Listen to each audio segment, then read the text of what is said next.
Conférence de presse de la majorité présidentielle ce 22 août 2018 sous la houlette de Pierre Ngolo, président par intérim de cette famille politique. L'actualité politique et socio-économique du pays ont été passées au crible. C'est pour la toute première fois que la majorité présidentielle, en tant qu'entité, se retrouve face à vous. L'exception a sa justification. Et je voudrais dire que c'est pour nous un réel plaisir de nous retrouver ce jour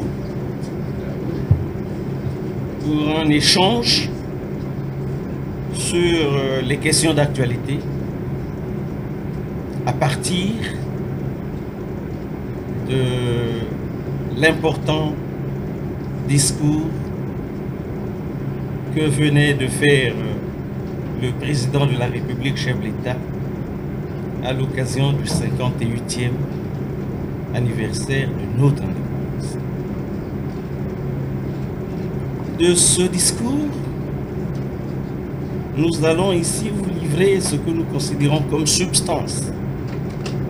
Et sur cette base-là, s'engagera l'échange pour lequel le collège de la majorité présidentielle est représenté par l'échantillon qui est devant vous, mesdames et messieurs.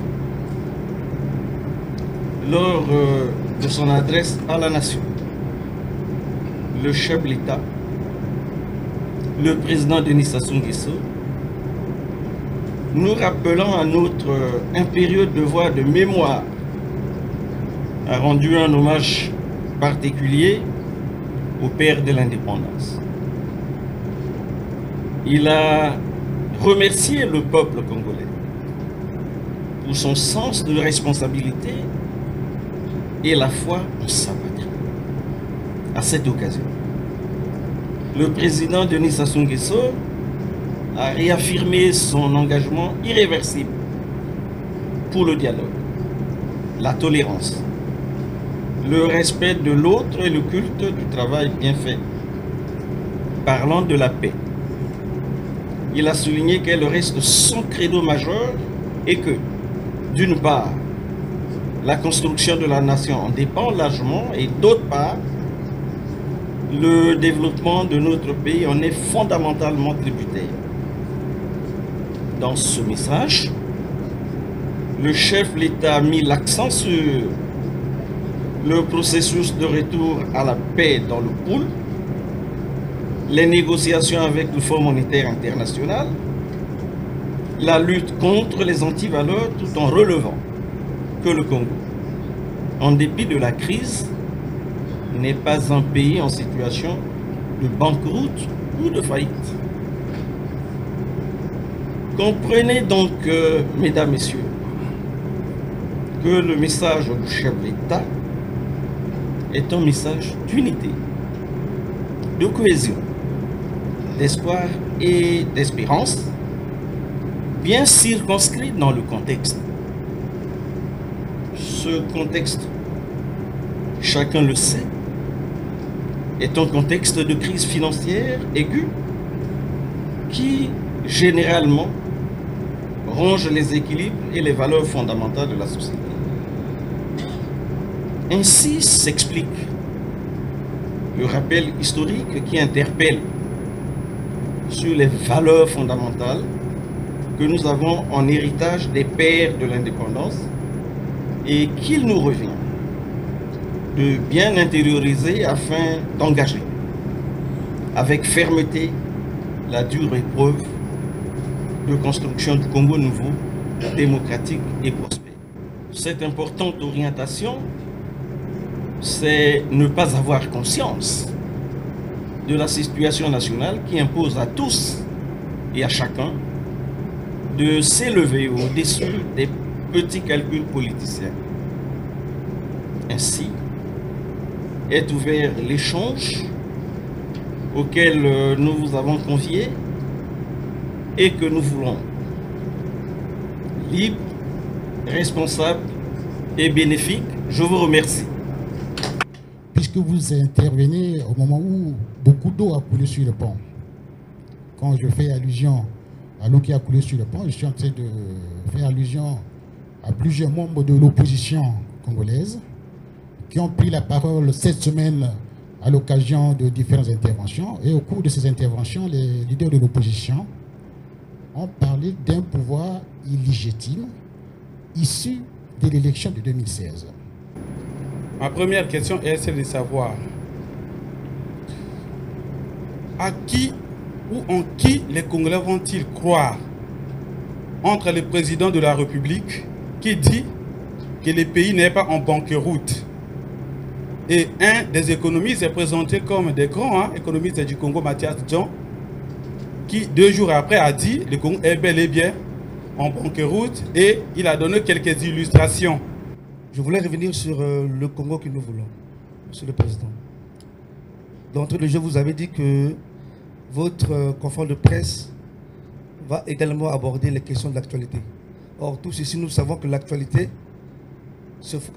politique, bien sûr, se focalise autour de cette initiative.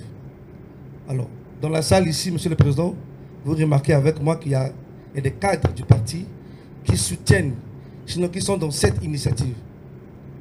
Monsieur le Président, j'aimerais savoir quel est donc le sort que vous comptez réserver à tous ces cadres qui, au lieu de soutenir les efforts du PCT, sont en train, entre guillemets, de baigner, sinon de ramer à compte courant.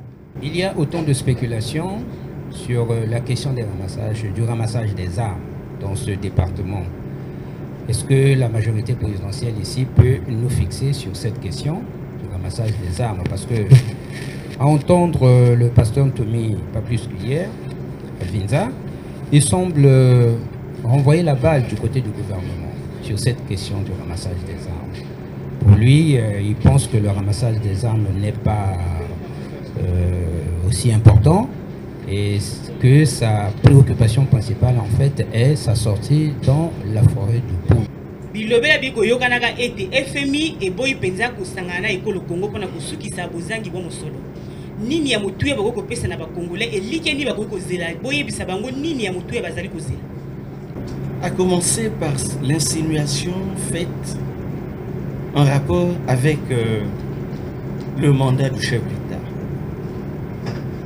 L'égalité, légitimité du président Denis Sassou Nguesso. Je pense que tous ceux qui sont dans cette salle, journalistes et autres, vivent au pays et suivent l'actualité nationale depuis près de 3 ans. Vous vous rappelez qu'en 2014, 2015, 2016, il y a eu une forte agitation au niveau du pays. Il y a eu même certains actes de violence. Le tout tourné sur le changement ou non de la Constitution du 20 janvier 2002, de l'élection présidentielle. S'agissant du changement de la Constitution, on se rappelle que le 31 décembre 2014, clôturant sa session ordinaire, le comité central du Parti congolais du travail avait engagé le PCT et de fait les alliés sur la voie du changement de la Constitution. En face, nous avions des irréductibles quant au changement de la Constitution. Ils ne voulaient pas du changement de la Constitution. Le débat a évolué. Des consultations présidentielles ont été faites par le président. Si je ne me trompe pas, du 20 mai au 4 juin 2015. Et après, s'est tenu le dialogue de Sibiti, je crois du 13 au 17 juin. Parallèlement, il y a eu un autre dialogue qui était celui de l'opposition, de celui de ceux qui étaient opposés foncièrement au changement de la Constitution. Mais il fallait que le peuple tranche. Un référendum constitutionnel a été organisé. Il a eu lieu le 25 octobre 2015. Vous savez tous ce qu'ont été les résultats de ce référendum. Rappelez que la position du PCT d'aller vers le changement de la Constitution prenait appui sur une opinion majoritaire de la population qui demandait le changement de la Constitution. Les résultats de ce référendum confortent bien cette opinion majoritaire. C'est le oui qui l'a triomphé. Et, je pense, le 6 novembre 2015, le président de la République a publié la nouvelle Constitution. La nouvelle République est née. Alors, il faut aller aux élections. C'était ouvert, libre. Vous avez vu que des candidats étaient nombreux, pour la plupart de l'opposition, dont ceux qui s'étaient opposés au changement de la Constitution du 20 janvier 2002. Le fait pour eux d'accepter d'aller à l'élection présidentielle, qui ouvre une nouvelle page de l'histoire du Congo, avec Denis Sassou Nguesso, c'était la reconnaissance des évolutions qui étaient intervenues. Parce que si on était sous l'ancien régime, Denis Sassou Nguesso ne pouvait pas compétir avec eux. S'ils ont accepté d'aller en lice avec Denis Sassou Nguesso, c'est qu'ils ont pris acte de ce qu'on était passé du régime de la Constitution du 20 janvier 2002 au régime de la Constitution que nous appelons du 25 octobre 2015. Fini le problème de la légalité. Et puis on est allé à l'élection présidentielle. La campagne a eu lieu sur l'ensemble du pays. Les candidats ont battu campagne. L'élection a eu lieu. Et il revient au souverain primaire de trancher. Et le souverain primaire a tranché. Le 4 avril 2016, la Cour constitutionnelle a publié les résultats définitifs de l'élection présidentielle. Et le 16 avril 2016, le président de la République a prêté serment. Mais le monde entier a suivi. Le monde entier était représenté ce jour dans la salle du Palais des Congrès. Et aujourd'hui, il est reconnu au niveau mondial comme président du Congo.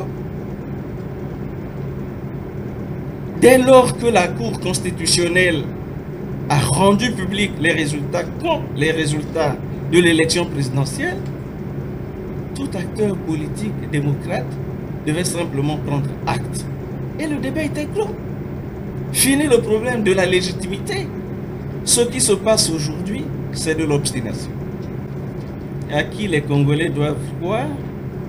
Je crois que c'est au président de la République, indubitablement. Pas aux autres qui n'excellent que par le discours. Et dont l'existence est même hypothétique. Hein? Donc, il faut attendre. Les éléments vont vous être donnés. Majorité présidentielle, oui, nous avons pris position, nous avons dit, dans le sens de la ligne de marche définie par le chef de l'État, le 30 décembre 2017, devant le Parlement réuni en congrès, nous nous battons et nous nous battons pour combattre les antivaleurs. Et nous sommes dans une situation de crise. Il faut que nous sortions de cette situation. Pour que nous en sortions, il faut qu'on s'impose de nouveaux réflexes, une discipline, une nouvelle discipline. Et la majorité n'a pas changé d'opinion à propos. Et d'autres éléments vont vous être donnés. Bon, on pose la question du Congo que nous voulons. Vous avez suivi une instance du Parti congolais du travail se prononcer pour le Congo que nous voulons. C'est une initiative d'un citoyen, fut-il membre du parti, et sur laquelle il devra répondre devant le parti. Il répondra devant le parti.